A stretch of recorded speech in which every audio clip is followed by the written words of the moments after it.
mga kaparkoy ang CMF Phone 1 at ito ang isa sa pinaka-interesting na phone na nilabas ngayong 2024. Bakit kamo? Meron lang naman tong kakaibang interchangeable backplate feature, may magaan at smooth na UI interface, may Dimensity 7300 chipset, may makunat na battery, may magandang 6.67-inch AMOLED display, and also merong magandang camera capability. Pero ang tanong, dapat mo bang bilhin tong phone na to? Ano yung mga bagay na kinakailangan yung i-expect pagdating sa kanyang performance, capability? Yan yung pag-uusapan natin sa video na to. Kaya kung interesado kayo, tara, pag-usapan natin to.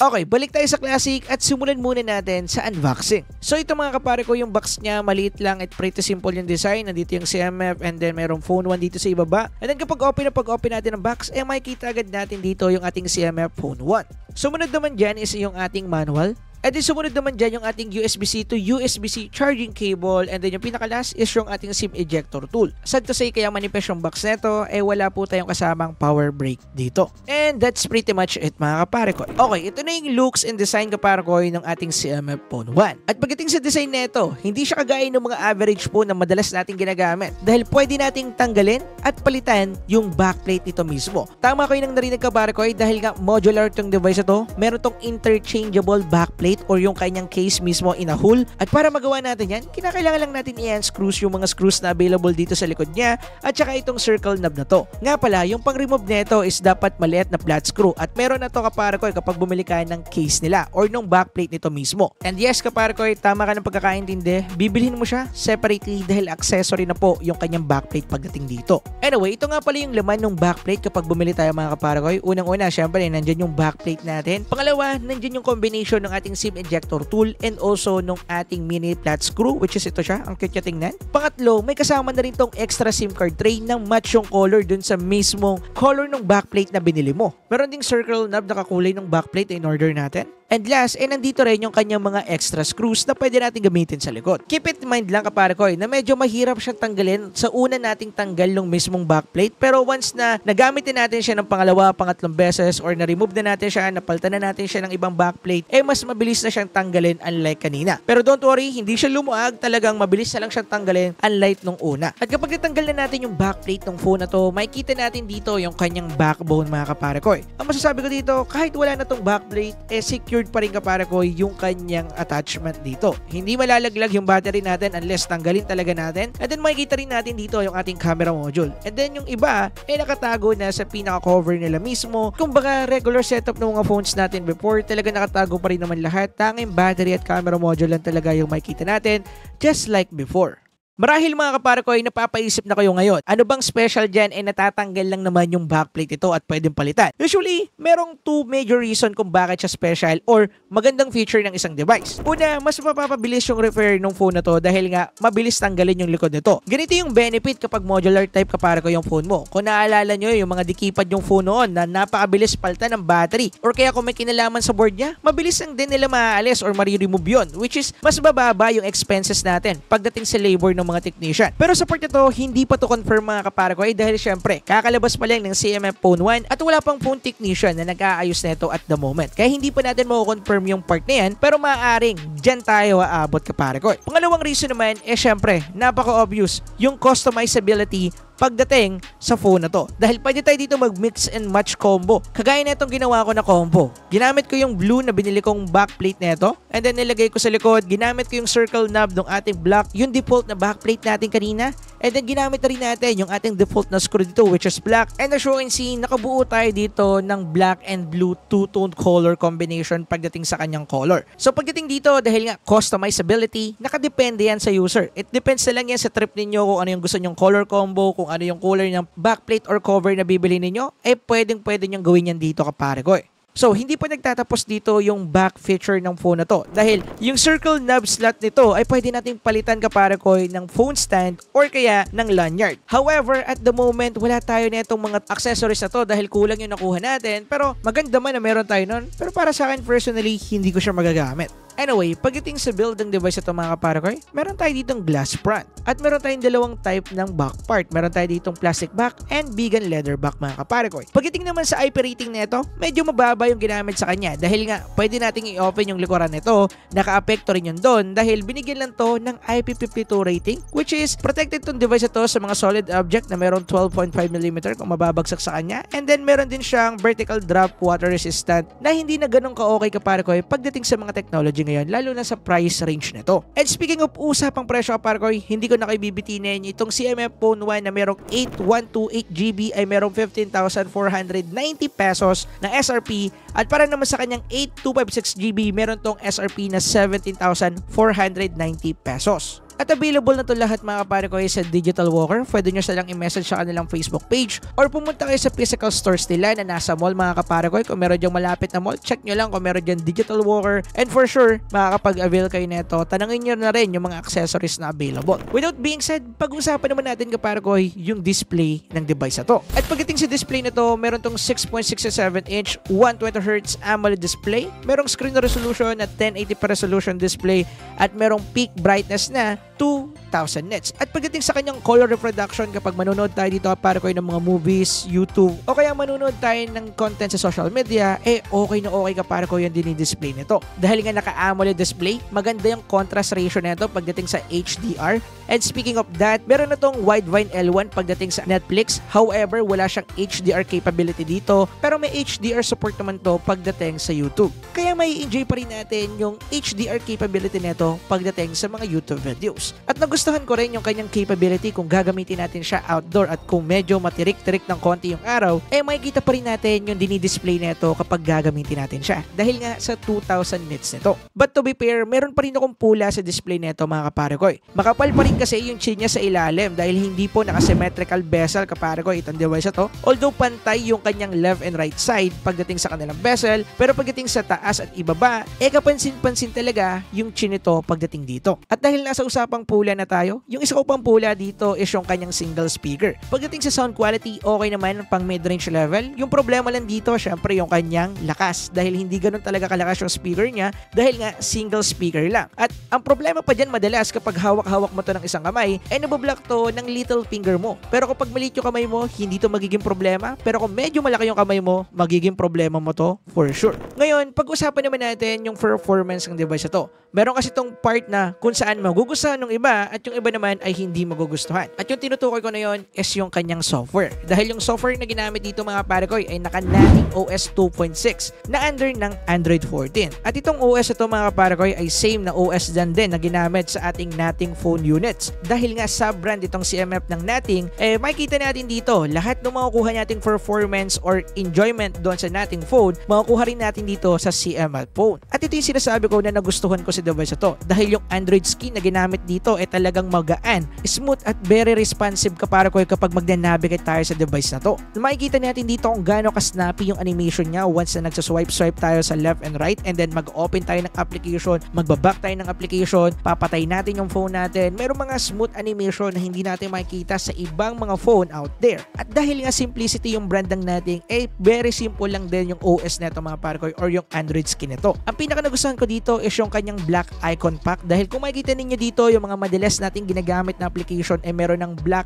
icon type. However, hindi lahat ganon pero matik na naka-circle shape din yung kanilang mismong icon kaya maganda na rin tingnan sa kanyang home interface and also sa app drawer. And to be honest, na-inlove talaga ako sa interface or ganda nitong Nating skin na to mga kaparakoy. Sa totoo niyan, binabala kong bilhin yung Nating icon pack na available sa Play Store right now pero hindi ko pa ginagawa dahil sobrang busy. Update ko kayo kapag na-setup ko na yun sa ating daily driver phone. Pero yeah, yung endpoint na sinasabi ko dito, maganda yung kanyang Nating UI. At ang maganda dyan, kung gusto nyong i-experience yung ecosystem ng Nating, meron na rin tayo ditong CMF Watch Pro 2 and CMF Buds Pro 2. Dito sa CMF Watch Pro 2 mga kaparakoy, makikita ninyo dito yung kanyang look, talagang maganda at elegant tingnan. Usually pwede nyo itong gamitin sa mga formal na lakad din nyo, hindi lang siya basta pang sports. At ang maganda dito, naka 1.32 inch AMOLED display na po mga kaparakoy ito. At pagdating sa navigation ng screen na to ay napaka-smooth mga kaparakoy. As you can see, isang touch nyo lang, isang pindot nyo lang, talaga nagre-response agad yung screen. At pagdating sa battery ng device ito ay panalo dahil meron tong 11 days battery life. Pagdating naman sa kanyang mga signature watch faces ay meron tong 100 plus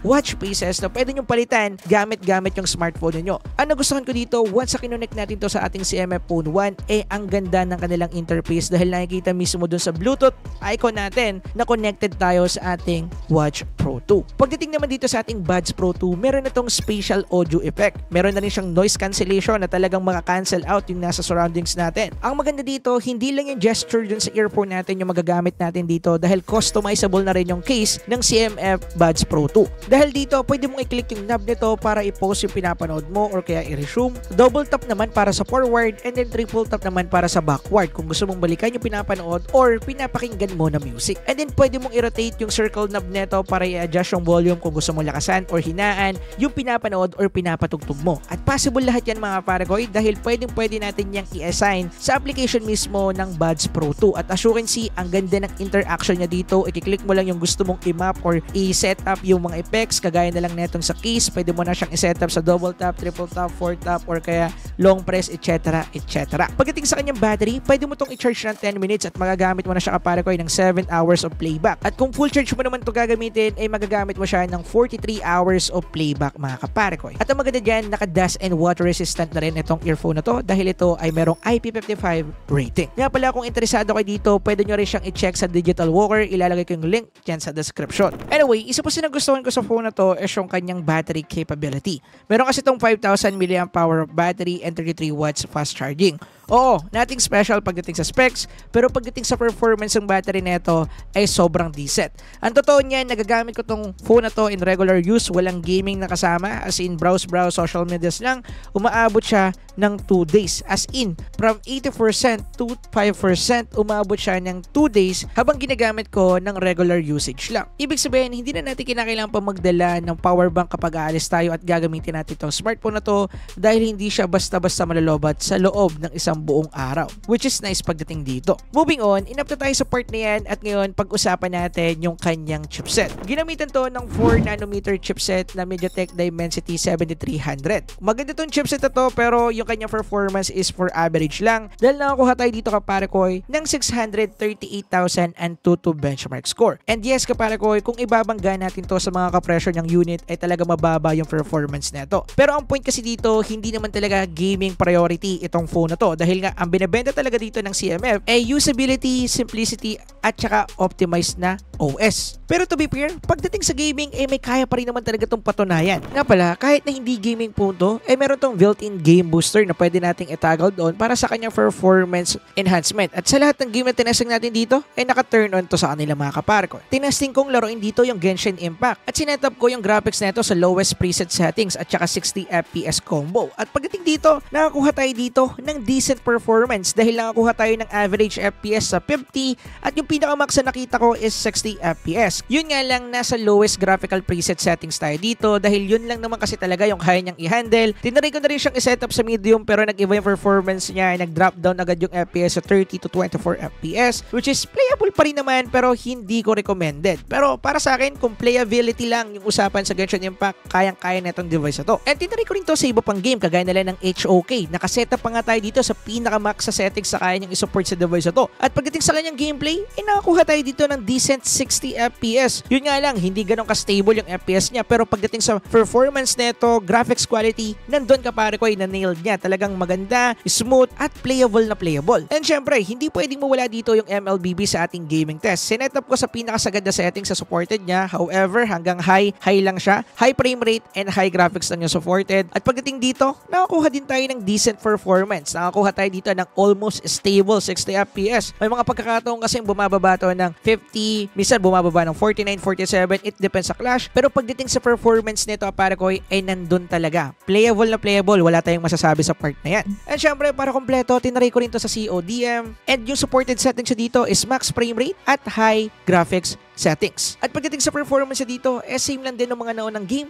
decent, maganda at stable din yung kanyang 60 FPS. Responsive yung screen neto, walang magiging problema at maganda rin yung kanyang game booster. Pagdating naman sa thermal neto, wala tayong nakuhang major na temperature dito. Ang pinakamataas na nakuha natin is 40 to 41 degrees Celsius at reasonable naman yun dahil hindi naman natin na-max out yung settings ng gada game. Kaya yung temperature niya talaga mababa talaga. But just I said, pagdating sa kanyang gaming capability ay hindi natin pwedeng bastahin lang yung performance nito. Although hindi niya kayang i-max out lahat ng gusto natin, pero pagdating sa kanyang performance, basta playable at decent yung kaya niyang ibigay, ay acceptable yan pagdating sa gaming. Anyway, move on na tayo dyan and now, let's talk about camera capability. Pagdating sa main camera natin, ginamitan to kapare ko ng 50 megapixel Sony IMX882 camera sensor. And then yung next naman na nakikita nyo sa itaas sa camera nito ay hindi talaga yung camera. Assist sensor lang yan or ito yung kanyang depth sensor na nangangalaga kapag nagtitake tayo ng mga portrait mode sa kanyang rear camera. Which is okay naman yung kanyang quality based sa mga nakuha nating sample. Maganda yung kanyang edge detection pero hindi ganun ka-perfect kapare ko. May mga part pa rin kasi dun sa subject niya na hindi talaga niya nadidetect yung edges, halimbawa sa buhok or kaya sa pinaka-edge ng damit natin, nahihirapan siyang i-detect yan sometimes. Pero don't worry, okay naman yan dahil nga for the price or mid-range level phone, okay na siya para sa akin. At pagdating sa mga regular photos neto, maganda rin yung mga nakuha natin. Okay yung kanyang saturation, hindi ganun katapang or ka-strong yung pagiging saturated ng photo. Okay na, vibrant din, syempre. Pagdating sa HDR capability ng camera neto, ay okay lang din naman, average lang din, hindi siya ganun kaangat para sa mid-range level segment. Kahit na ginamitan to ng TrueLens Engine 2.0, which is prioritize sila na mas enhance or mas pagandahin yung HDR capability ng camera nila. But pagdating sa output, na-nailed naman nila. Pero nandun pa rin sila sa level ng mid-range level phone. Pagdating naman sa kanyang video, okay din. Ito yung sample natin sa kanyang 4K at 30 FPS. By the way, wala siyang 60 FPS sa 4K, pero meron siyang 60 FPS sa 1080p. At meron na rin tong EIS mga kaparagoy. At pagdating sa kanyang video quality, sharp naman and detailed, na-nailed niya naman yung 4K quality pagdating sa video para sa isang smartphone. Pagdating naman sa kanya stabilization, okay lang din pero may wobble effect pa rin tayo para sa 4K at 30 FPS. And then meron nga rin pala itong tinatawag na action mode na kapag turn on natin, bababa yung kanyang resolution sa 1080p at 30 FPS. Pero dito, mas more stabilize siya unlike sa 4K at 30 FPS. However, meron tayo ditong minor crop. Medyo minor na malaki. Pero pagdating sa kanyang quality, yes kaparagoy, nandun siya, na-nailed yung part na yun. Pagdating naman sa selfie camera neto, meron tong 16 megapixel camera at ito yung isa sa pinaka nagustuhan kong part dito. Dahil detailed, sharp at buhay na buhay kapare ko yung photos sa mga tinitake natin dito. Okay naman, pero yun nga lang, hindi ko lang nagustuhan dito, medyo tweak talaga yung color natin. What I mean by that ay medyo tweak kasi yung color natin dito na medyo maputi ng konti dahil brownish yung kulay ni pare ko Steven Tips. Pero yung kulay ko dito medyo maputi. Yung kasama ko dito sa picture, oo, maputi talaga yan.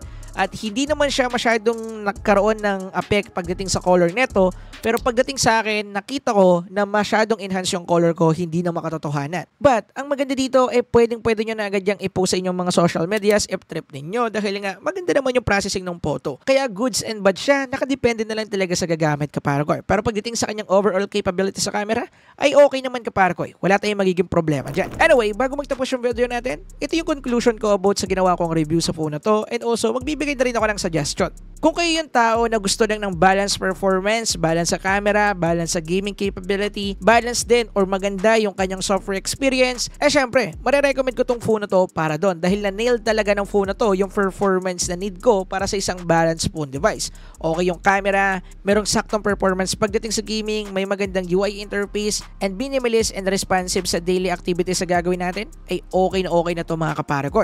Isa pang major reason is yung pagiging modular type ng phone na to dahil hindi pa natin nakikita yung benefits ng gantong type pero in the future for sure makikita natin yan lalo na kapag repair na yung usapan. Mas mabilis siyang ma-repair pero hindi ko pa sure kung mas mura to dahil nakadepende pa rin naman talaga yan sa sira or magiging sira ng phone mo. Pero yung pull back ko dito mga kapare ko is yung kanyang presyo kasi kung ile-level natin yan dun sa mga ka-level niya pagdating sa price range, napakadaming way more better kaysa dito sa phone na to pagdating gaming performance at camera capability. Pero pagdating sa software experience, walang tatalo dito para sa kanyang presyo. Anyway, dito ko natatapusin yung video. If meron kayong mga tanong na hindi ko nasama sa video, comment nyo lang sa ibaba at pag-usapan natin. Subscribe and like kung nakatulong itong video na to. Anyway, peace out. Let's go!